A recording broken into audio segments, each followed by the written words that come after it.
Aloha, everyone, and thank you so much for tuning in to another episode of Trauma Recovery University. I'm your host, Athena Moberg, and with me is my amazing co-host, Bobby Parrish, in the green room. We want to welcome you and let you know that this week's episode is on codependency. What is codependency? Are you codependent? Am I codependent? How do you know if you're in a codependent relationship? And how do you become less codependent if you are? So we're going to unpack all this, and we're going to have a very open discussion, and we're going to have about 20 minutes of teaching as well from our amazing downloadable one-page resource that is yours by going to traumarecoveryuniversity.com and click on the tab that says Downloadables. You'll be given immediate access to this complimentary resource, and you can save it in a notebook, or you can follow along and share it with your loved ones if you find it to be valuable. And we just want to also remind you that if you are tuning in on a podcast platform, first of all, we want to welcome you, and we're grateful for you. And we want to remind you that this is a video broadcast, and that you can find us on Roku TV or on YouTube by searching for Trauma Recovery University. Now, before I turn it over to Bobby for some of our housekeeping items, I just want to thank everyone that submitted an essay for our 2015 anthology. And I want to thank some brave people that have already sent in their submissions for 2016. It is just incredible to see what this community has turned into, and I just want to give a very special welcome to all the people that are watching live right now and that are a part of our weekly Twitter chat using the hashtag #NoMoreShame. That's right, we do a live Q&A every Monday right here at 6 o'clock p.m. Pacific, 9 p.m. Eastern, and if you're watching this live, you can go to traumarecoveryuniversity.com, click on the tab that says Downloadables, page all the way down to the bottom, and look for the link that says Codependency One Page, and follow along and tweet out your questions and say hi to us. So without further ado, take it away, Bobby. Hi, everybody. I'm so glad that you're here. Thank you for sharing an hour of your week with us. What I want to talk about, this is big. This is a big change coming up for us. So our first birthday, the first birthday of Trauma Recovery University, and I'm looking over here because here's my calendar, you can see part of it, is August 27th. We started doing these broadcasts a year ago, August 27th. And so August 27th will be our first birthday. And we are just amazed at how everyone has been receptive, and the number of, what did you say, Athena, 54 different countries? Yes, we're in 54 countries. Yeah. And we started, you guys, with the original Twitter chat with Rachel Thompson on Tuesday nights at 6 p.m. Pacific. 3 girls in a Twitter chat. It was just Bobby and Rachel, and then I came along later. So it started off with 2 girls in a Twitter chat, Bobby and Rachel, and now we're like 15 to 20,000 people in 54 countries with 3 chats a week, live Q&A, like Roku TV. It's insane. So it is. Yeah. Oh my gosh. It is amazing. So what we're going to do in honor of our birthday is have a live virtual event, and that will be on the 29th, Saturday the 29th of August. And how much does it cost, Bobby? How much does it cost? It costs nothing. It's free. And pretty soon this week, I swear, pinky promise, cross my heart, stab forks in my eyes, the sign-up page will be out. So look for that. If you're not on our email list, hightail it over to the website, traumarecoveryuniversity.com. Get yourself on the website email address list. Wow, that was rough. And we'll let you know. We'll tweet out the link. We'll Facebook the link. You'll have the link to go and sign up for the summit. We are partnering with a wonderful woman by the name of Bree Bonchet, and we're going to talk all about narcissism and predators in general in terms of sociopaths, narcissists, and psychopaths. And we're going to talk about what happens when you are in an abusive relationship with one of them, like many of us were as children. One of our parents was one of those people, or perhaps we married someone who was narcissistic or psychopath or sociopath, and we need to know how to recover. and we are going to talk about all of that for probably about 3 or 4 hours with Bree, and we will have worksheets for you, and we're just going to unpack that whole issue because you have told us by viewing our narcissism episode the most frequently of all of our episodes that this is something that you want. You've let us Over know. 1,350 views. Yes. So y'all are letting us know this is an important topic. So we're going to take 4 hours dedicated to that and just unpack the whole thing from what's it like to be abused, to what's it like to recover, to what it is like to identify a narcissist, psychopath, or sociopath, so you never get in a relationship with one ever again. So something else important, if you have the Periscope app on your phone, or you don't have Periscope, now's the time to download it. Here it is, Periscope. Can you see it? I can, yes. Oh, I need to stop talking. You say something. So here it is. I have started using Periscope. It's an app for both Android and Apple iPhones. You can download it. I've started using Periscope once a day. I'll go on Twitter and let everyone know that I'm about ready to Periscope. If you follow me on Periscope, my Twitter handle, it's either Truth is Hers or Bobby L. Parrish. Periscope is having a hard time catching up with my new Twitter handle. You will get notifications. You have a new Twitter handle? Nobody knows that yet. We haven't even announced it, Bobby. I do. I changed my Twitter handle from Truth is Hers to Bobby L. Parrish. So now it won't be as hard to find me. So look for me on Periscope and follow me, and you will get a notification. For some reason, my notification here, I probably could change it if I want to, is it whistles. It goes, and then I know to look at my phone and see who's periscoping. And so I'm doing it every day now, about 10 minutes of information on trauma recovery. So if you don't have the app, download it and then follow me, and you'll get notifications for when I'm going to go live and talk about a topic. And you can type in questions to me, interact with me, and we'll get Athena up and going on Periscope here too pretty soon. And that way you're going to have 2 extra doses of Bobby and Athena every day to make your trauma recovery easier. And last big announcement, September 1st of this year, Trauma Recovery University is fully blossoming into what we intended it to be from the beginning. It is going to become a membership site. For this year, we have donated all of our time. We have donated thousands of our own dollars to make this community viable, to connect with all of you. But we've decided we'd like to eat and pay our rent. And so Trauma Recovery University is going to become a membership site that I believe is going to be for $14.97 a month. You can belong to the website, and for that, you'll get access to all of our videos, our handouts. You'll get forums and discussion groups that are private, and you will get office hours when Athena and I are both there and available for questions, and you'll get discounts on all of our books, our conferences, and summits that are open and available to the public. But, and here's the big but, so you have to listen. Go over it, get on our email list right now. Everyone who's on our email list is going to be deemed a founding member, and you will never have to pay that $14.95 a month. Never, ever, ever, ever.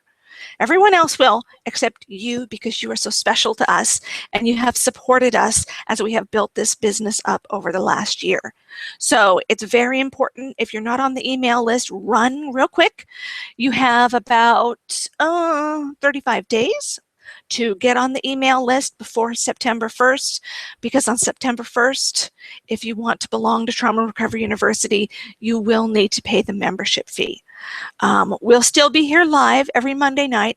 Anyone will be able to watch us live.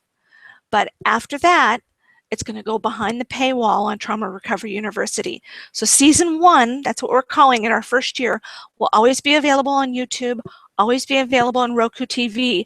But season 2, anybody can watch it live, but after that, it's going behind the paywall.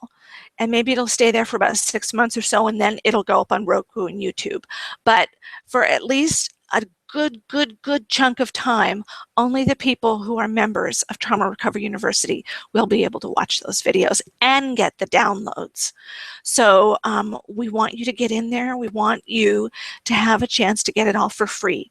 So run over and get your name up, traumarecoveryuniversity.com, and subscribe to our email list. And I think that's it. Athena, is there anything that I have forgetted? I don't think so. We have so many people that are tuning in live right now, and they're all saying that your hair looks amazingly fabulous. Oh, thank you so much. You are the topic of much love. So I want to give a really quick shout out to Matt, of course, and Melissa, and Jack and Simi, and Yellow Neru, their daughter. And I want to say hi to Amy, the one that we met over at Domestic Violence Chat. She's amazing. She can't pull a double chat in a day, and so she just wanted to say hi, and she said that you're, I think she said that you're a warrior. She was giving you a huge compliment. We're getting some friendly hugs.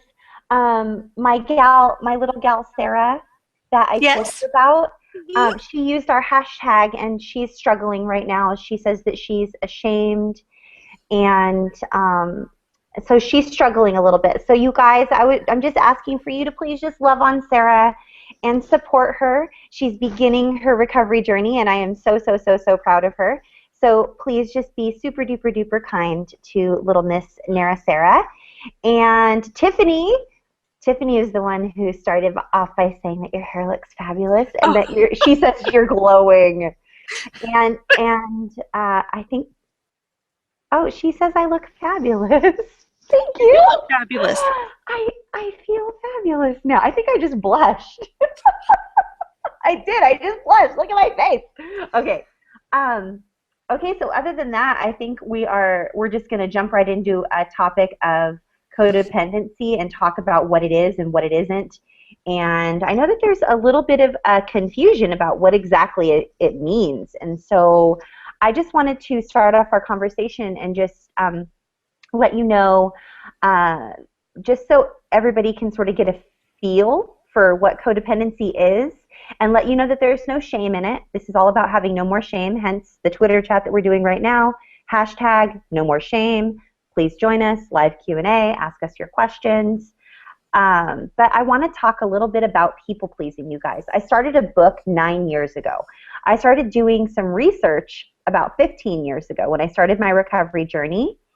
And one of the first things I learned about was codependency. And I started realizing that every single part of my codependency journey that I was on and recovering from codependency, because realize, you guys, at this point, I was in my 20s. Like, I did not know the depth of my abuse. I'm still uncovering nuggets and digging them out and going, what? Is this real? Wow. Oh, wow. That's deep, you know? So I didn't know everything. I did know that I was codependent. I did know that I tended to lean towards abusive relationships. I did know that I struggled with making healthy decisions, and that I struggled to communicate effectively, and I struggled to have patience, and I struggled the way that most single moms do. I was raising a child by myself. The year was right around the year 2000. I was divorced twice, single mom, and I was 10 years out of high school. So, guys, I felt like a big loser is what was really going on. So anyhow, I started doing research. The common denominator of every piece of my codependency recovery was people-pleasing. And so I decided to name my book People Pleaseritis. I have not completed the manuscript. I have not submitted the manuscript, but you all can hold me accountable. Send me tweets, emails, Facebook messages, whatever you want. Athena, when is your book coming out? Athena. Tell them where the book is, Athena. The book is downstairs in my old computer under the cupboard, the cupboard under the stairs. Lurking under there like a little troll. Yes, it's down there, you guys. And I have to just confess that the reason I haven't gone to that computer in over 5 years now is because it was a computer I shared with my son, and I miss him a lot, and I'm empty nesting and learning how to not be a mom every day. He's married and he's an adult and he's doing amazing things, and he's getting promoted to a sergeant next week. But opening up that computer opens up a lot of old messages, and feelings that I haven't really dealt with yet. So I haven't really grieved the whole like empty nesting thing, and it's very hard. So much harder than people tell you about, you guys. If you guys are parents right now watching this, empty nesting is super duper hard. Like it's probably the second hardest thing besides my recovery from abuse. So super just detaching. Detaching is hard, especially when all you know are codependent relationships. So people pleasing. Okay, rewind back. People pleasing. I started a book 9 years ago, started researching it 15 years ago. I have content. It's in the cupboard under the stairs. I'm going to tackle that and go through those photos and documents and memories and all that, and I'm going to get it out. So you all hold me accountable, and I will get you out a book. And you want to know something? This is what I'll do. Ooh. If you are here on this video and you send me a message and say, I saw your YouTube video and you said to hold you accountable about your book, People Pleaseritis. Did you write it yet? I will figure out some way to get you like a free copy or a discount copy or something like that. Bobby, I don't even know what to do at this point, but I need you to hold me accountable on this, you guys. So yes. So that is what I'm going to be doing. Send me the messages, hold me accountable, ask me for the book. And people pleasing, you guys. If you are people pleasing, if you do things, even though deep down you wish you could be doing something else, or you're doing something to get a reaction out of someone. You're doing something because you know that it will make you look favorable in their eyes and probably placate them so that they won't treat you a certain way. Or if you are basing your worth on what somebody else thinks of you, and that is people pleasing, then chances are that you have some codependency in you and that you have some codependency recovery that you're probably going to be stepping into and working through. And if that's you, you're in the right place. You're with experts in this field, and it's not really something we're excited to be experts in, but we're experts in this field nonetheless. So you're in the right place. We love you, and I struggled with people pleasing my entire life. If I wasn't trying to please my boss, or the person at the drive-through window, or the person at Starbucks, or my son, or my friends, or my parents, or my family, or whatever, if I wasn't trying to please somebody, I wasn't breathing. It was just what I did 24/7. Everything I did was so that I could feel like I meant something, like I was valuable to someone. And it wasn't until I really became grounded in my faith and realized that that's not how I wasn't created to be that way. I was created to find my worth and my value. I was created in the image of God. And I'm a woman of faith. This is just my belief system. I'm not shoving it all down y'all's throats. But what I'm saying is I don't need to prove my worth. I don't need to please people around me. I don't need my neighbors to understand everything about me and like me. I don't need them to understand why I work with quote-unquote abuse survivors. Why do you work with abuse survivors? You could be doing so many other things. That's what my neighbor said to me. It's like, I don't need your approval. I'm not seeking your approval. No, thank you. Or I have another neighbor that I actually stayed with for a little bit, and she was going on a walk one morning, and I said, oh, I would love to go on a walk. Can I come with you? And her response was, as long as you promise not to talk. And so what did I do? Did I say, well, screw you then. Go on your walk by yourself? No. I was people-pleasing. I went on that walk and I didn't talk. I hate myself to this day for going on that walk and not talking. I mean, really? I was this small, you guys, this small. I mean, when someone says, yes, you can be in the same air with me as long as you don't breathe. That's basically what I wasn't even worth going on a walk with her because she was superior to me. So just if you are seeing yourself in any of these statements, and whether it's your husband or your kids or your boss or your besties or your friends online, or you want to write something out on Facebook, but you're like, oh, if I post that, then they won't like me. I better change it. Then chances are this episode is going to really minister to you. It's going to help you because these are all people-pleasing practices or codependency traits. And we are going to shift this over now to Bobby. That's what it looks like. And we're going to go back now. We're going to go back to are child abuse. If you're watching this episode, you are a child abuse survivor. It says in the topic, child abuse survivors. So when you're abused as a child, the environment that you live in is a perfect petri dish to breed people pleaseritis and codependency. You are programmed and groomed and forced to live a certain way and base your value on what they say about you. And if you do anything different, there is hell to pay. So, Bobby, why don't you take it from there and shed some light on this topic? All right, I'm up right after hell to pay. Here I am. Heck yeah. Bring it in, Bobby, bring it in. Okay, so this is what a codependent relationship looks like. Here's someone, and they like to control other people. In fact, they get their self-worth from controlling other people and how well they control other people.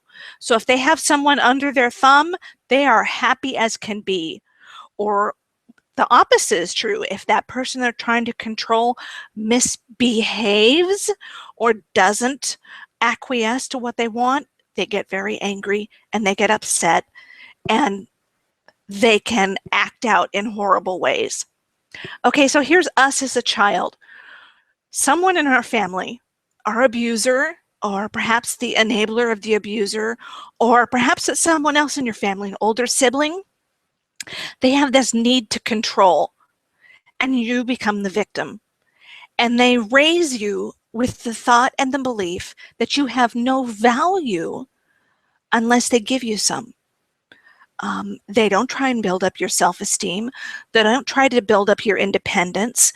They don't even try to build up a healthy interdependence. What they want is for you to be completely and totally dependent on them for everything. They want to direct your behavior. They want to tell you how to act, how to breathe, how to eat, what to eat, and they want to tell you what you're worth. And when you don't do what they want, they will tell you, either through their words or their actions, that you are worth nothing. So that's how we learn codependency, is we're raised in a kind of environment, like Athena said, that is just a petri dish for that. And dysfunctional, chaotic, abusive family relationships are just prime for breeding codependence. In fact, I don't know if all of you know this, but the term codependency actually came from the AA-NA movement. So Alcoholics Anonymous, Narcotics Anonymous. That is their term for how they labeled the relationship between the addict or the alcoholic and the person who is enabling them. So the person who is enabling them wants to have some control over the user. And so they might withhold love, not withhold love, give them money to buy drugs or alcohol, or threaten to withhold it. That's where the term codependency actually came from. But we found that you can apply it to so many types of dysfunctional relationships. And because we're groomed and we're trained for that as children, we naturally fall into those relationships as adults, because it's what we know. This morning in chat, for those of you who are new to us, we hold 3 Twitter chats every week. The first one is Monday at noon, and that one is geared more towards our British audience because that's 6 o'clock in their evening. And then we have this one that you're watching us live now. This is a combination of a Twitter chat and a live video broadcast. And then Tuesday night, Athena mentioned earlier the original January-December 2014 Twitter chat. That one will be on Tuesday evening. And we'll give you all this information later in as I'm doing this, a picture, there you go. I'll screen share with you and show you all the ways that you can interact with us. So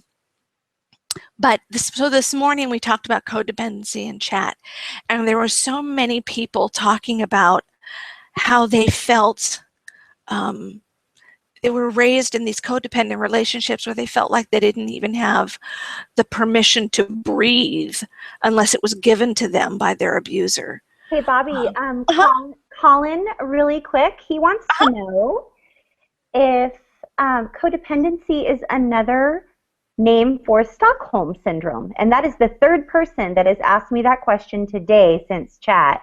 And I want to have you take the lead on it because I actually did some research on Stockholm Syndrome. But I want you to go ahead and take the lead on that response. Right. Stockholm Syndrome is the same as what we call a trauma bond. And a trauma bond is something that is created between an abuser and the victim. And it's a bond that the victim understands that their well-being is in the hands of their abuser. And so they actually bond to them and befriend them, and these two develop a relationship where the person who's being abused becomes very malleable. And they develop a bond where this person will so easily do everything that their abuser wants because they know their life depends upon it. And a trauma bond is a very strong thing. Sometimes when we work with survivors and they'll tell us, you know, my abuser was my father. And we'll ask, well, do you still have a relationship with your father? Absolutely, I have a relationship with my father, and I will never end my relationship with my father. He's my father. Okay? That's a trauma bond because they became enmeshed with each other through the abuse. And trauma bonds are ferociously difficult to break. I've worked with clients that it's taken years of itsy bitsy tiny steps away from the person they have that trauma bond with to get out of them. So it's not quite the same thing. And the reason it was named Stockholm Syndrome, actually the perfect example of that is, and I'm going to age myself here, so those of you who are younger than me may not remember this, but Patty Hearst, when she was kidnapped by the, what was it called? SLO, Something Liberation Organization. And she was kidnapped by them and held hostage for such a long period of time that she eventually became a believer in their movement. And she was arrested for becoming a part of an armed bank robbery on their behalf. That's a trauma bond. She became so dependent on her captors for her livelihood that she adopted what looked like a real relationship because she thought that would keep her safe. So that's trauma bond. It doesn't look like codependency. A little bit, yes.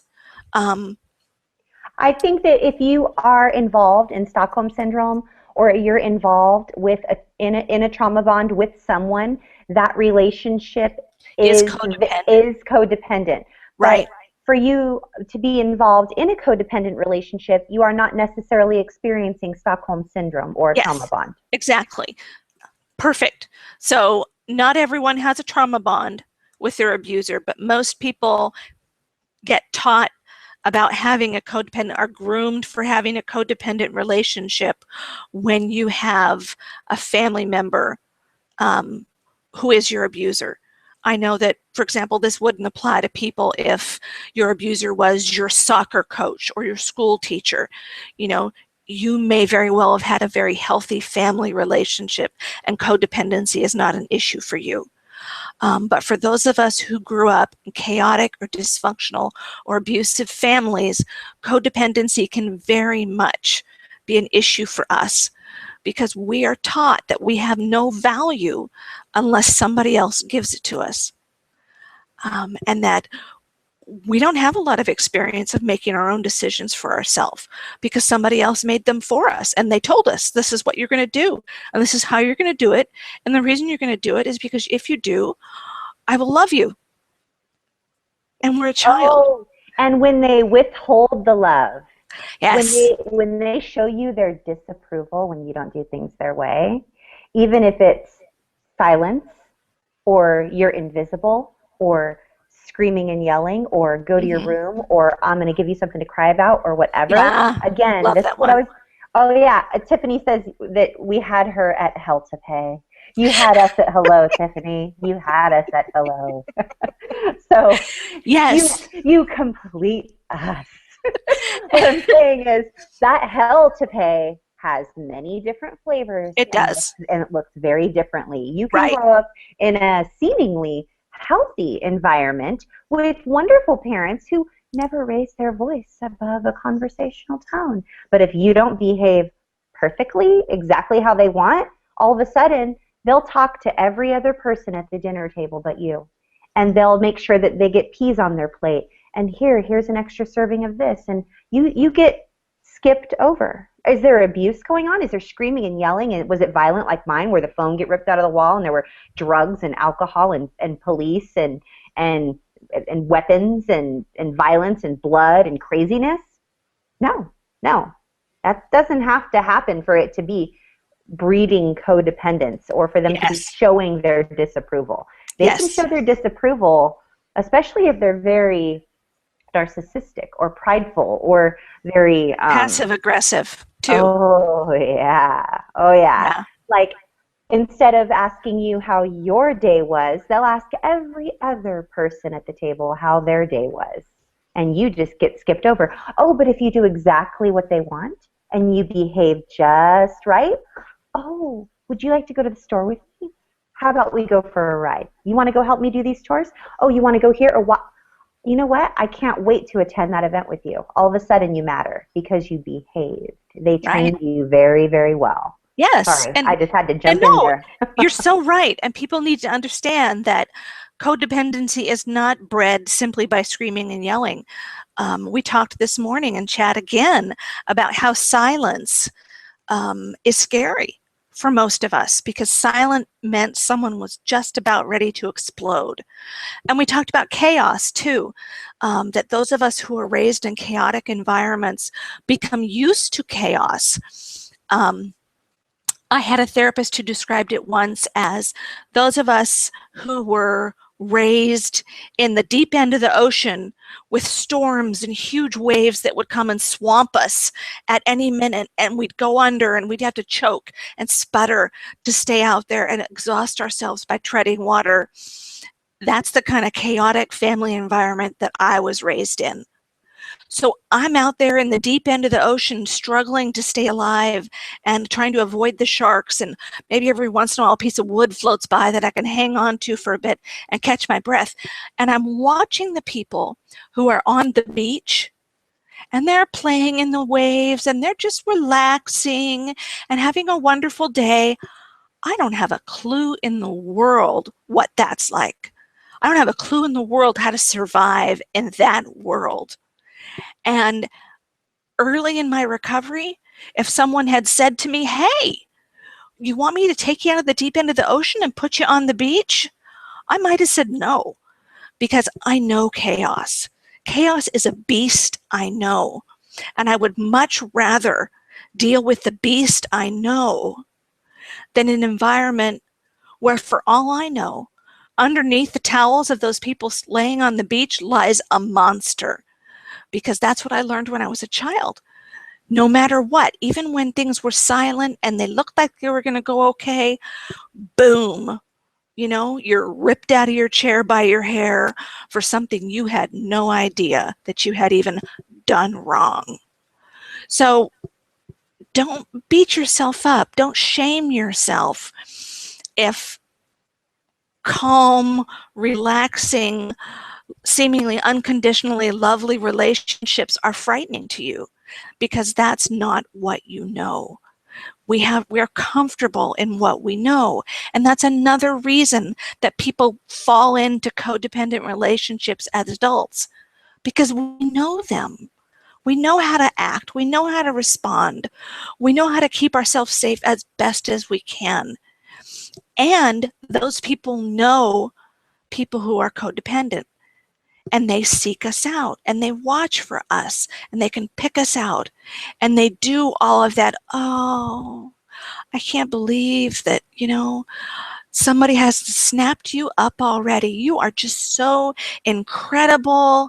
You know, let me make all of your dreams come true. Oh, you're saying it. You're singing to me, Bobby. Yeah, you know my language. And you want to And- know something else? They see us from across the room, Bobby. They see us from across the room. You know why? Because when you oftentimes are only used to codependent relationships or you have lower self-esteem, you walk into a room, and instead of walking into a room sort of like, hey, what's going on, everybody? How's it going? You walk into the room sort of like,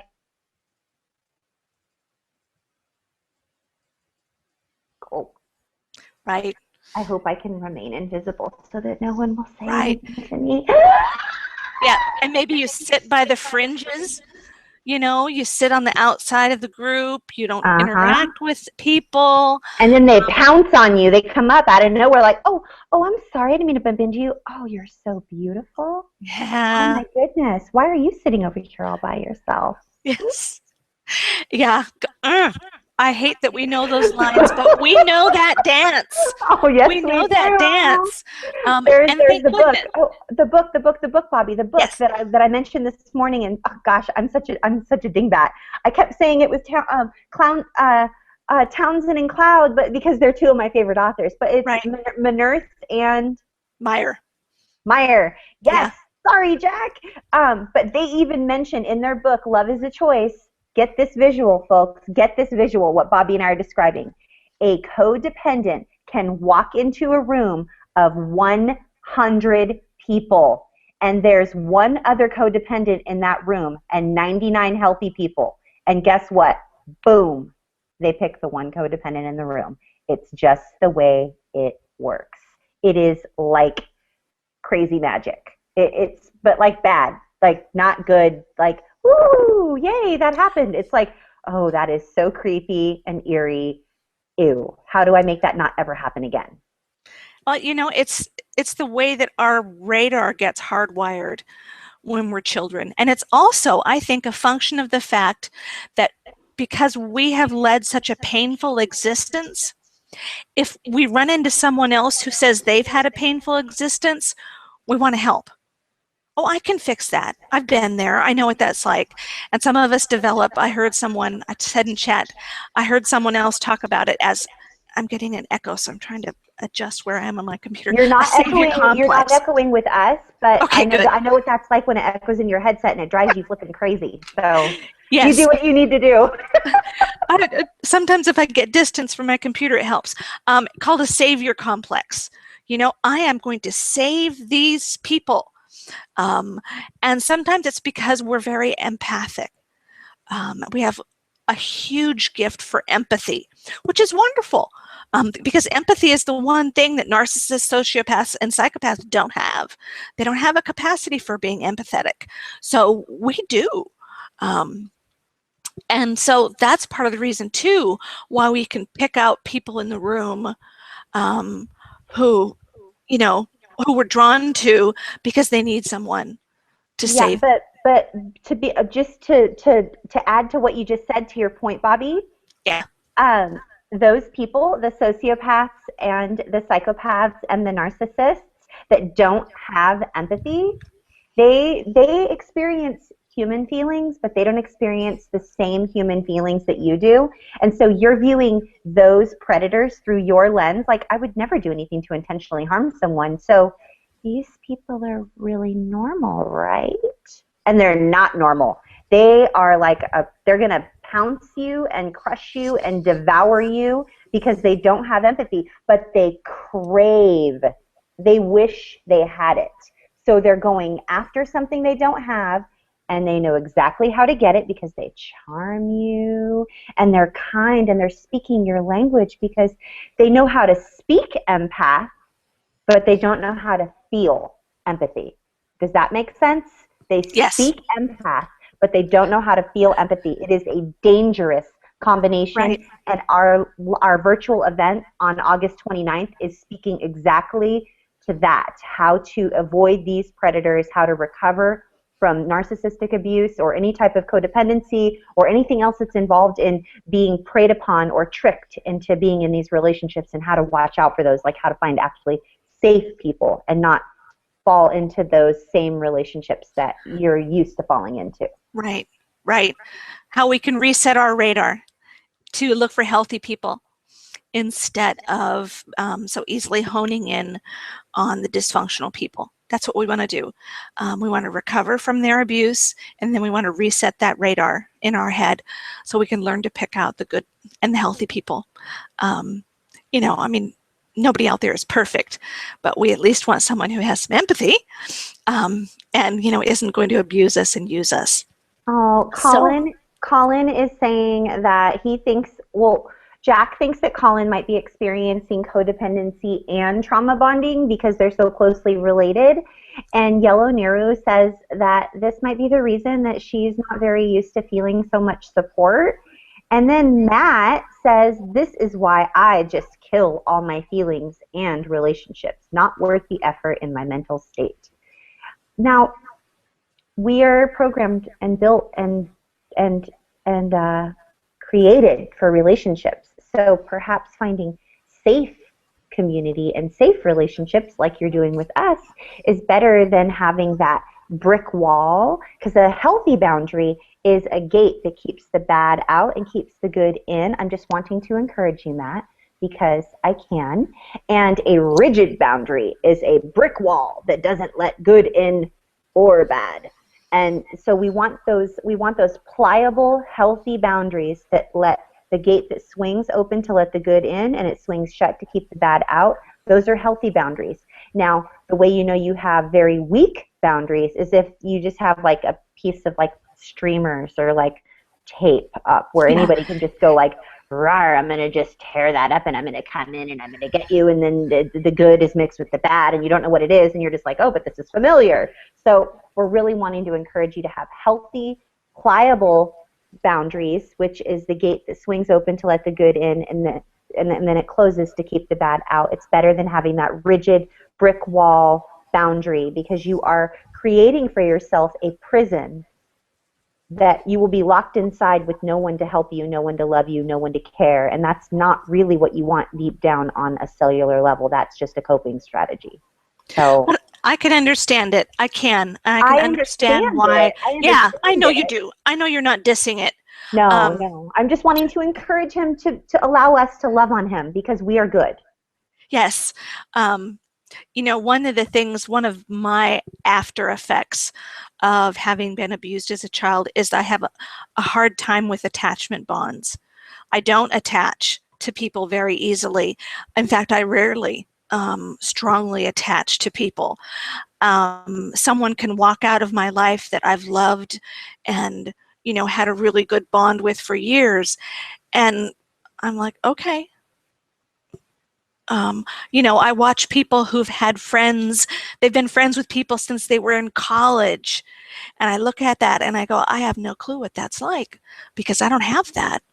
Not that I don't love the people who are in my life, I do, but I don't have that attachment to people.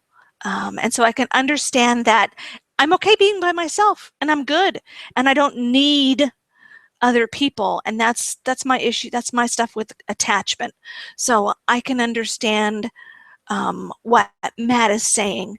Even though I know you do. I know you do. I wasn't meaning to portray that. I think we just want to make sure, Matt, that you don't put up that brick wall so that we can't get in, because we want to be in with you, and with you, Jack and Sydney and Melissa and Yellow Nero and Colin and Amy and, you know, everybody else, and Tiffany. And Tiffany says 2 sickies don't make a welly.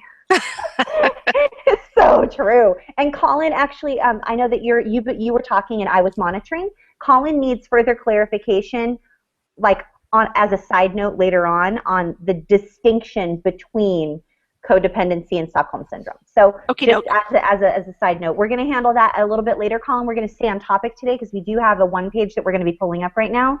Yep. But this could easily be a 2-hour hangout, you guys. This is a heavy, heavy, heavy, heavy topic, and it's probably going to be the topic of our next virtual event.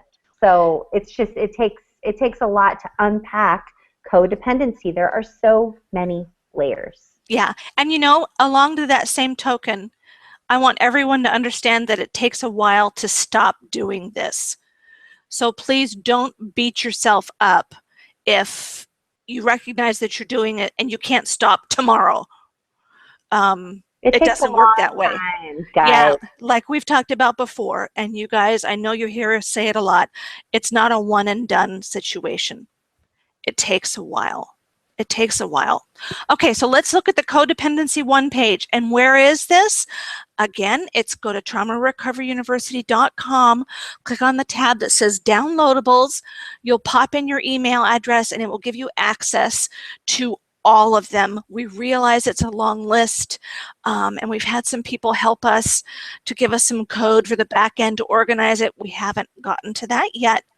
But just so you know, the most recent one page is always at the bottom.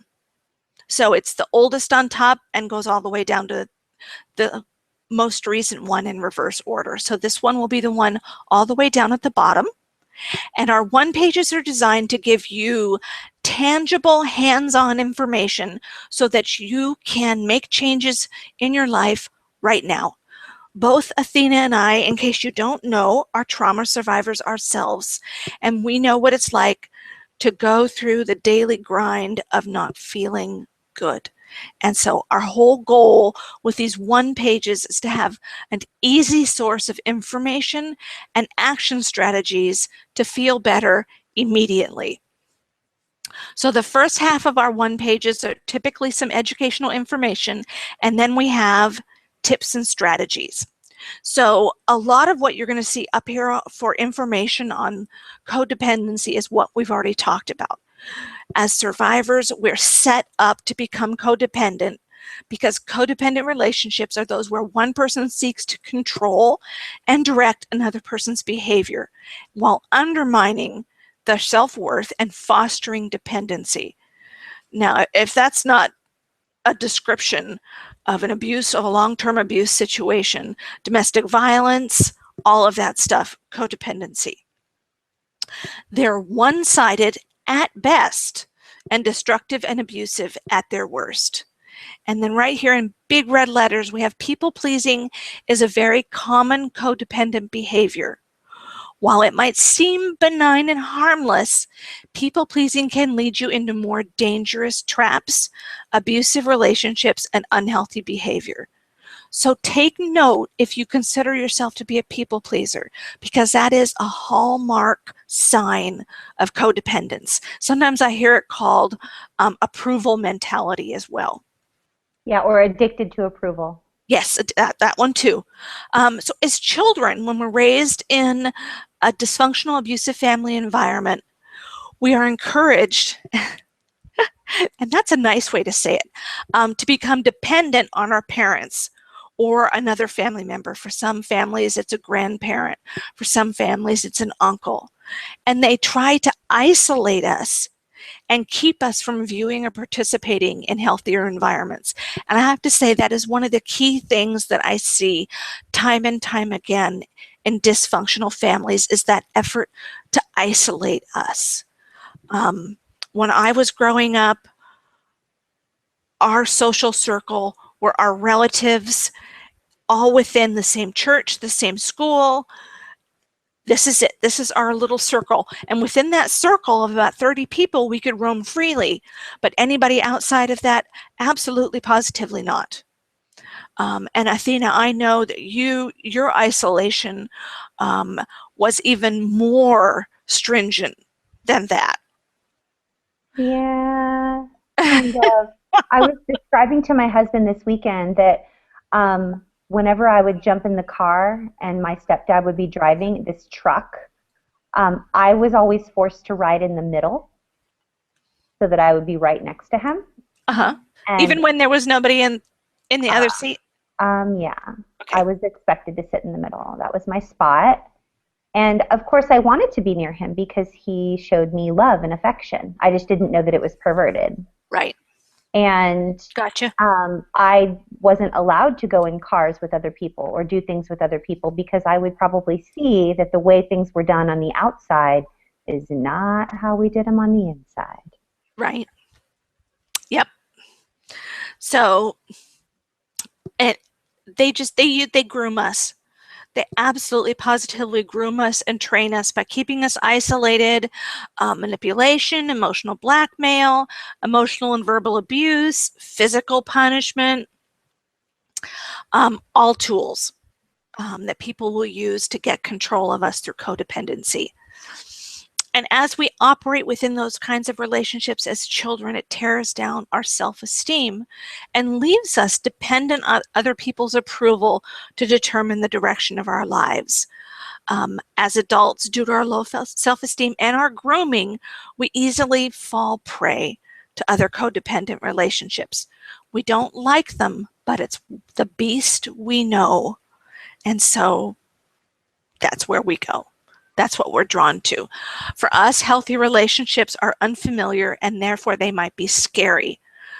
Codependency, it's not that we like codependency. It's not that codependent relationships make us happy. It's just that they seem like the lesser of two evils to us, because to be in a healthy relationship seems scary because we don't know it. So here are some tips and strategies to help you eliminate codependency from your life. First, rather than trying to eliminate the need for approval from others, build up your capacity to provide that reinforcement for yourself. Now, this is a key strategy that you're going to hear Athena and I use over and over and over again. If you are trying to eliminate a quote-unquote negative behavior from your life, it is hard to do that. It's just hard. It's because you got to get out there and dig it out. The much easier thing to do is to build up the positive counterbalance behavior. So eventually it is so strong that the negative behavior is an inkling of something in comparison. Okay, so rather than trying to beat that need of approval from others out of your head, out of yourself, instead build up your reliance upon yourself for affirmation and for knowing that you're okay just the way you are. So focus on making your self-esteem stronger. The stronger you are, the less susceptible to codependency you will become. The less susceptible you will also become to narcissists, sociopaths, and psychopaths. Learn to identify the hallmark signs of an unhealthy, unsafe person so you can avoid being sucked into a relationship with them. And this is so important, that you need to know the hallmark signs. And in there, in parentheses, it says, seek out videos, reading materials, or classes on safe people. And we'll talk a lot about that during the virtual event on the 29th, because you need to know how to identify those people, especially while you're still building up your self-esteem and you're still building up your self-confidence. You're going to feel that magnetic pull towards people, and you need to learn how to recognize if they're unsafe so you can walk away before that magnetic pull becomes super glue and you're stuck to them. Yeah, Colin says that he finds it difficult to break away. It is so hard because here we are, we're groomed for approval, right? Yep. That's where we get our self-esteem. So if someone doesn't want us to break away, that's not approval, that's disapproval. Of course that's distressing for us. Of course it's hard. Of course it's one of those things that makes us stick around for as long as it does. When we should have gotten out years later. And then of course, the longer you stay in the relationship, the more your self-esteem gets beat down, and then the harder it is to get out. So it's huge, messy lump of ugly. And so the best thing that we can do is learn to identify the messy lumps of ugly before we even become a part of them.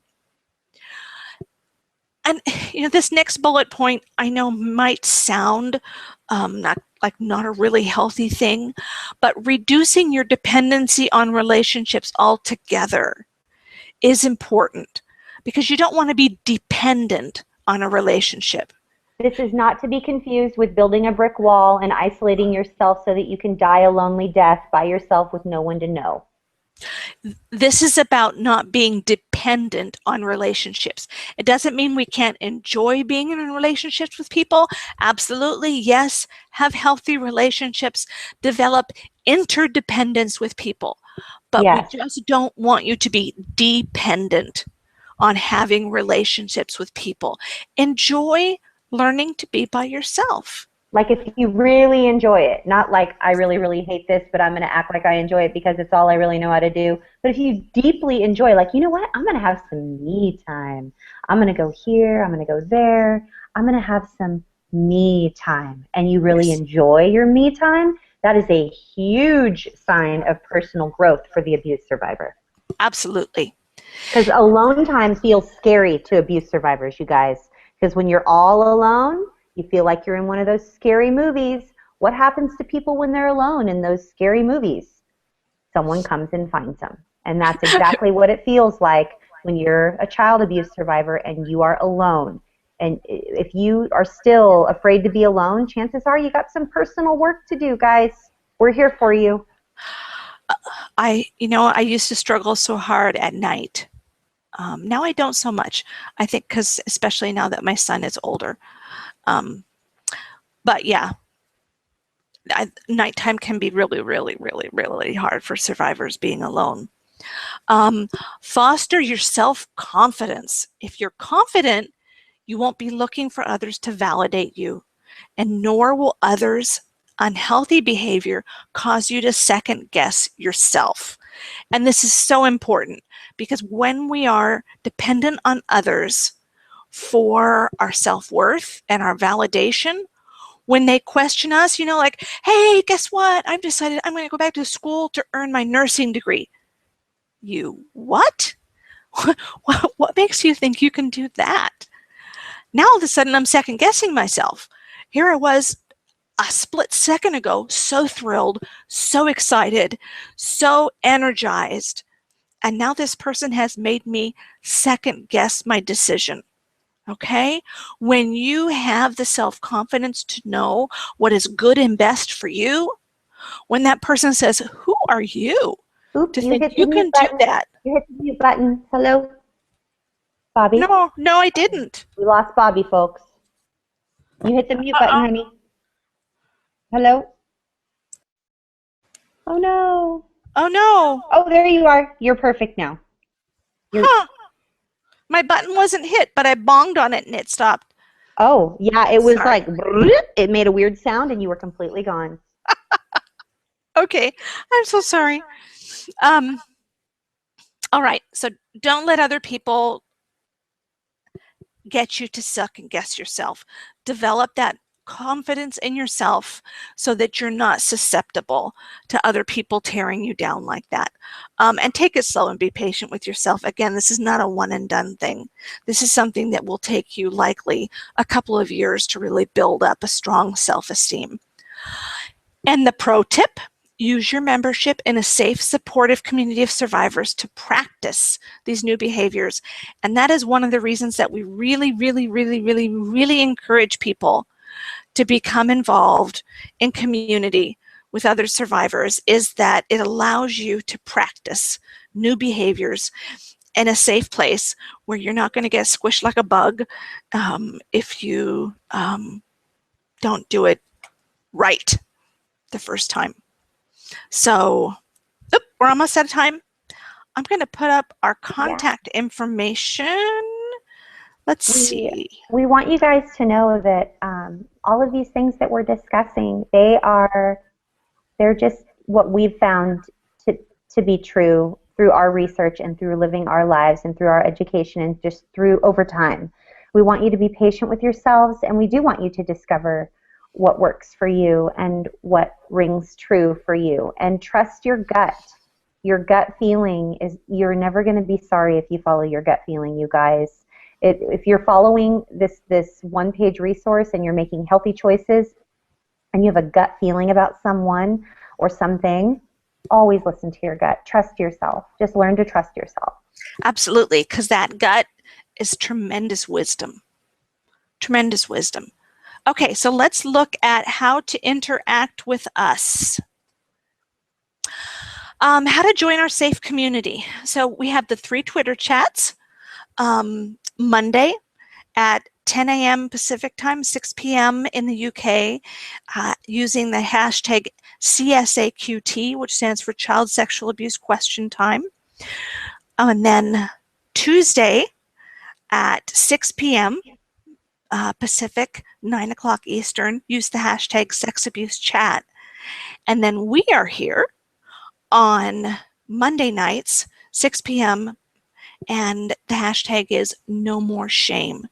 And if you use the hashtag No More Shame throughout the week to try and connect with the community or connect with Athena and I, you're welcome to do that, because we do check the Twitter streams for that hashtag. So you can use that at any time to connect with our community and to connect with us. And you can always watch us on Monday nights at bit.ly Trauma Recovery U, and the capitals are important. So we also have private secret Facebook groups that you can join. Friend us on Facebook and ask about them. Please don't be insulted if we ask you some questions about yourself. We just don't want to let people into the group that are not healthy. Or are not survivors. Yeah, well, the safety of the group is paramount, and we have a vetting process that is very important for each individual person to feel safe. We have to make sure that there is not someone that's predatory out there that's literally just grooming us so that we will let them in, so that they can prey upon the people in the group. That will not ever be allowed. You will get our mama bear growl all up in your business. You will not want that. No. You will not want that. No. Okay, so let's talk about how to contact us. And I will find it. There we are. Okay. The best ways to connect with us. Email. And we're getting more and more email as time goes on. We really ask for you to be patient with us if it takes us a couple of days to get back to you. We were just talking today that we're probably going to have to hire someone here pretty quickly to help us moderate the email and the comments on YouTube. So if you email us, please give us a little bit of time to get back to you. We try so hard to get back to you within 48 hours, you guys, but our inbox is full at all times. We go to sleep, we wake up, it's full. There's YouTube comments, there's email, you guys, we're growing. 54 countries. Yeah, we're growing. And we're not complaining. No, we're not complaining. We're just letting you know that if it takes us a bit to get back to you, it's not because we don't love you. No, we absolutely love you, and we need to hire someone and train them to respond appropriately, and that is going to take a little bit of time. Yes. So you can email me, BobbyLParish@gmail.com. Athena is Athena@AthenaMoberg.com. And then you can email us at NoMoreShameProject@gmail.com. Both of us watch and have access to that account. Twitter. Okay, so I changed my handle. It's no longer Truth is Hers, but if you tweet me at Truth is Hers, it'll still come to me. Yeah. But my Twitter handle... Yep. Once Athena told me that, then I knew I was okay to change it. I was afraid I would lose all my peeps. Oh, no. So my Twitter handle is now Bobby L. Parish. Gosh darn it, someone had taken the Bobby Parish already. So I'm Bobby L. Parish. It's just that like same person that stole your Gmail. Probably. Who does she think she is? I don't know, but boy. Athena is at Athena Moberg, and Trauma Recovery University is at Trauma Recovery U. You are more than welcome to friend us on Facebook. I have my personal page at Bobby Parish. Athena has hers at Dawn Athena Moberg. And then I have my business page, Bobby Parrish Coaching and Consulting. And Athena has hers at Athena Moberg fan page. And then Trauma Recovery University has a Facebook page. On YouTube, we are Trauma Recovery University, and it's the same with Roku TV and Google+. So just do a search for those, and they will pop right up. And all of our videos are available 24/7, so you can binge watch all you want. I think we have about 50 hours of content out there, so yeah, you could have a real go of it. And then you can always watch us. We are always on the website, traumarecoveryuniversity.com. Again, we encourage you to pop on over there and get your name on our email list so that you will never be charged for belonging to Trauma Recovery University. Yay! Yay! Yay, there we go. We had so many people tweeting live today, you guys, and Colin, we won't forget about you. We're going to let you know, as a side note, a further clarification on Stockholm Syndrome and as it pertains to codependency, what the differences are and what the similarities are. And Tiffany has a question and just wanted to know where she could find out more information about this virtual event coming up on August 29th, which is a Saturday with Brie Shea. And Richard, the Spartan Life Coach, has been mentioned in our Twitter feed, and he's one of my absolute favorites. Oh my gosh. So I'm getting ready to send this tweet to you right now, Jack. I really want to reach out to him and ask him if he would like to attend our virtual event on Saturday, the 29th of August, but I haven't gained the courage to do that, and I don't know why, because he would be an incredible speaker, and it would get the word out about his community even more. And it would be such a win-win-win-win-win-win with us and with Brie Shea and with Richard. It would be off the hook. Well, it's already going to be off the hook, but it would be amazing. So I just need to, you know, stop having a little fangirl moment and do my job and send an email, basically. We love you. I'm just being real, you guys. I mean, that's why we're here. You know, we've done a lot of our recovery work, but we will never arrive at the finish line in our lifetimes, and that's okay. But more than anything, we want all of you to know that we understand what you struggle with. We've been there. We still go there sometimes. So we're not a guru sitting up here who's telling you we got all the answers and you need to listen to them now, because that would just be another icky codependent thing to do. We don't have all the answers, but what we do have, we would gladly share with you.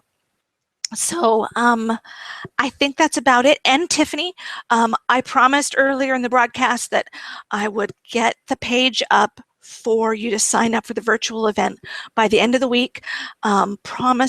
Pinky promise, stick forks in my eyes if I don't. It'll be up there, and we will tweet that link out, and I will try really hard to remember to tweet it directly to you, Tiffany, so that you get it. But it's free, completely free, and then we just we so want you guys to have this information about narcissists, predators that you can need to recover from and you need to avoid in the future, because we're worth so much more than that. So much more. We are. We so, are. That's all I got. My hands are empty. My brain is empty. Really?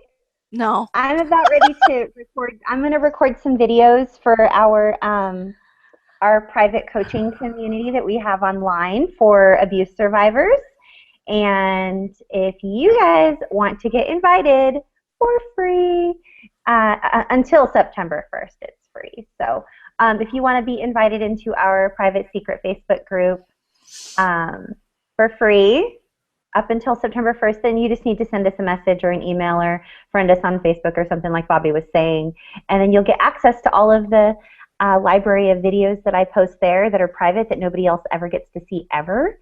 And lots of other fun stuff. The support, the community support in that group is so incredible. And I know that all of our Twitter peeps would really benefit from that. So I guess we will see you guys next week. Same bat time, same bat channel. Don't forget the periscoping. So if you have the Periscope app, it's that one right there. There. Yeah. There. It looks like one of those little red dots. Yeah. It looks like one of those little red dots on like a Google map. Right. It says like you are here. Right. Yes. So Athena and I scope once a day now, and we'll get. We're going to get our schedule going. We're going to be getting our Periscope schedule going pretty soon. So. Yeah. So, but do download that app if you'd like to get live interaction with us each day, and where we can answer questions and we teach on a particular topic. Like today I talked about codependency. Yesterday I talked about how child abuse damages your brain and your body. So, another way to get information. I'm trying to pull up what it looks like for them so that they can, here we go. Let's see if I can pull it up so they can see what it looks like. So if you just log on to your smartphone, you guys, and there you go. This is the page that this is the page that you will find. It will ask you if you want to download that one. That is the app you want to look for. And you're going to look for Athena Moberg and Bobby L. Parrish. If you cannot find Bobby L. Parrish, look for Truth is Hers. And we'll be doing some more live broadcasts. You can only watch them for 24 hours, the replays. Otherwise, they go away forever unless you subscribe, and then it'll be behind a paywall, and it's going to be premium content. So you got to show up live if you want it for free, always. Otherwise, you got to pay. So that's just the nature of Periscope, and it's a smart way for Bobby and I to be able to monetize our business and still be able to provide all of this for you for free. So if you liked this video, please hit the like button. Please subscribe to our YouTube or Roku TV channel, and leave a comment below if this was helpful for you, if you have suggestions for future topics. If you like this video and you subscribe and you share it with your friends, it makes it more possible for us to continue to provide free resources. We are hoping to monetize our channel. Once we get a little bit more popular and we have a lot more traffic, then chances are we'll be able to provide more free resources for you. But as of right now, we're maxed out. We're losing sleep. We're doing more than we possibly can. So we love you guys so much, and we look forward to seeing you next week. Bobby, what was on our editorial calendar for next week? I remember, but next week is complex PTSD and the difference between complex PTSD and classic PTSD. Yes, and there's the book that I recommended last week or the week before, and that's Peter Walker's book, I believe, called CPTSD, and From Surviving to Thriving. I believe it's Peter Walker, From Surviving to Thriving. Okay. CPTSD. It's an excellent, excellent resource for anyone struggling with CPTSD. And Richard, the Spartan Life Coach, actually speaks on the topic of complex post-traumatic stress disorder on a very, very, very regular basis. So he would be a tremendous addition to our virtual event, you guys. If you believe in the power of prayer, please pray that I get the courage to just reach out to him and that he says yes. Well, we've been tweeting him now tonight. We have. And you know what is kind of funny? We never greeted him to his face. It's as though he walked in the room and we're talking about him as though he's not in the room, even though he's in the room, and that's kind of rude. So I think I need to send him a direct tweet now because I'm having a little bit of paranoia going on. So, okay. All right. Well, we love you guys, and thank you for showing up for this episode of Trauma Recovery University, where we have open discussion, honest dialogue, and teaching where everything you need for healthy, informed trauma recovery. See you next week.